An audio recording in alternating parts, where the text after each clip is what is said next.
Question number 36 में if an AC circuit the instantaneous EMF and currents are given by EMF पता है, current पता है, in one cycle of AC average power consumed by the circuit the wattless current are, and इसमें जुड़ा होना चाहिए and the wattless current are.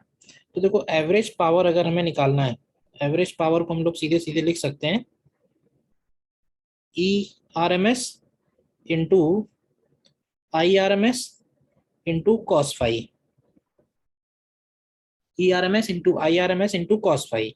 अब यहाँ से देखो ई आर एम एस अगर निकालना है तो हम 100 में √2 से डिवाइड कर सकते हैं, आई आर एम एस निकालना है तो 20 में √2 से डिवाइड कर सकते हैं, और कॉस फाई का मतलब हो जाएगा कॉस ऑफ -π/4, तो which is same as cos π/4।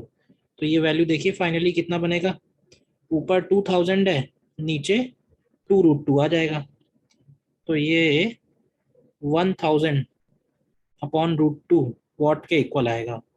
अब वैसे देखा जाए तो ये एक ही ऑप्शन में है ऐसा, तो ऑप्शन तो डेफिनेटली ए ही सही है। बट अगर हम इसमें वॉटलेस करंट भी कैलकुलेट करना चाहें तो हम लोग इसमें सीधे सीधे ये बोल सकते हैं कि करंट के दो कंपोनेंट है। देखना ध्यान से, अगर ये करंट है, करंट का हम लोग आरएमएस वैल्यू अगर लिखें तो करंट का आरएमएस वैल्यू हो जाएगा 20/√2, इट इज 10√2 एम्पियर। ठीक है, अब करंट का एक कंपोनेंट जो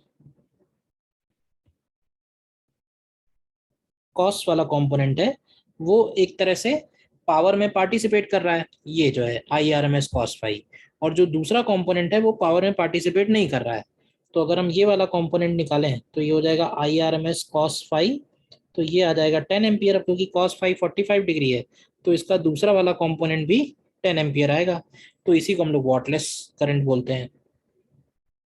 वॉटलेस करंट मतलब एक ऐसा करंट जो वॉटेज डिसिपेट नहीं कर रहा है।